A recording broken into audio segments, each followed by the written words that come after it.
एक समय की बात है।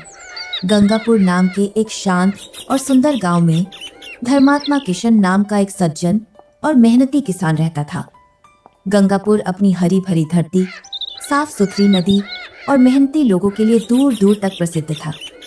जहां सुबह की पहली किरण के साथ ही मंद मंदिरों की घंटियों की आवाज और भजनों की गूंज सुनाई देती थी, जो गांव में एक पवित्र और कर्मठ माहौल बना देती थी। किशन जी के चेहरे पर हमेशा एक भोली सी मुस्कान रहती थी और वह अपने खेतों से उतना ही प्यार करते थे जितना एक माँ अपने बच्चे से। उनकी सुबह खेतों में सूरज उगने से पहले ही शुरू हो जाती थी और उनकी सबसे बड़ी साथी थी उनकी प्यारी गद्दी हीरा। मेरा हीरा, धेचू धेचू। हीरा सिर्फ एक जानवर नहीं, बल्कि किशन जी की सच्ची दोस्त और उनकी हर मेहनत की साथी थी। वह इतनी फुर्तीली थी कि सुबह किशन जी के साथ खेत पर पहुंचते ही खुशी से काम में जुट जाती। हीरा कभी थकती नहीं थी, चाहे कितना भी भारी बोझ क्यों न हो। एक बार तो उसने इतनी तेजी से खेत जोता कि आसपास के किसान भी हैरान रह गए और उन्हें लगा कि हीरा शायद बिजली से चलती है। किशन जी और हीरा की जोड़ी गंगापुर के लिए एक प्रेरणा थी। वे दोनों मिलकर खेतों को सोना बना देते थे, परंतु नियति को कुछ और ही मंजूर था।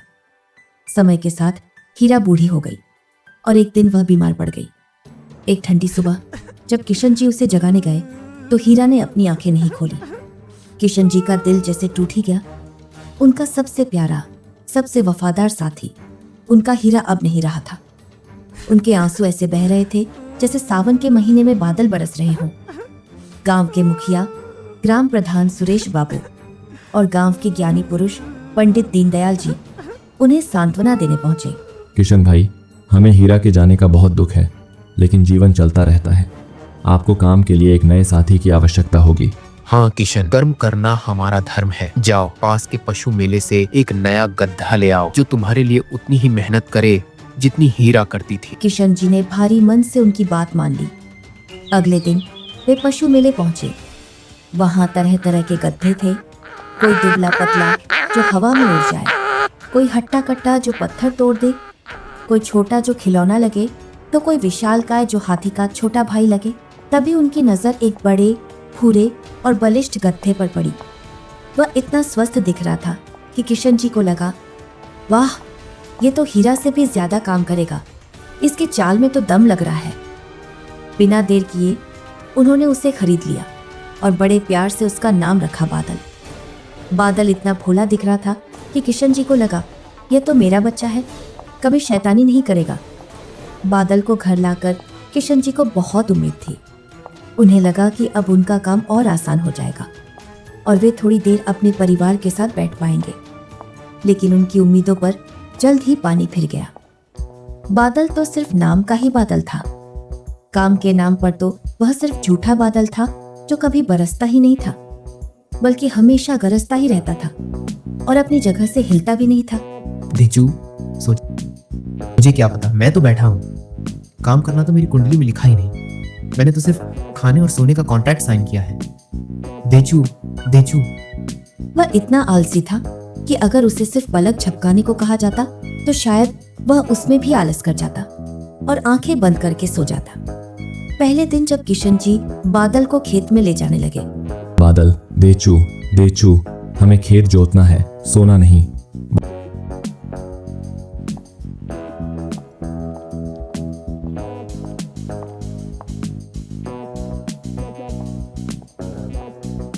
उठ, काम करना है। तू यहाँ आराम करने आया है क्या? बादल ने बड़ी मुश्किल से एक आंख खोली, फिर दूसरी और फिर धप, वहीं खेत के बीचों बीच बैठ गया। वह मन ही मन सोच रहा था, मुझे क्या पता, मैं तो बैठा हूँ। काम करना तो मेरी कुंडली में लिखा ही नहीं। मैंने तो सिर्फ खाने और सोने का कॉन्ट्रैक्ट साइन किया है। लेकिन बादल तो अपनी जगह से 1 इंच भी नहीं हिला, जैसे किसी ने उसे गोंद से चिपका दिया हो। उसका बस एक ही मकसद था, भरपूर खाना, मीठी नींद लेना और हर बात पर बहाने बनाना, जैसे मेरी तो कमर दुख रही है, या आज मेरे पेट में गुड़गुड़ हो रही है, या कभी तो आज मेरा मूड ठीक नहीं है।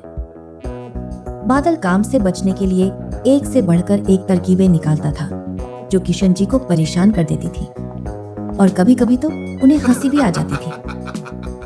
एक दिन किशन जी उसे नमक की बोरियां लाद कर पास के व्यापार नगर ले जा रहे थे। रास्ते में एक बड़ा सा कीचड़ भरा गड्ढा आया जो किसी छोटे तालाब जैसा दिख रहा था।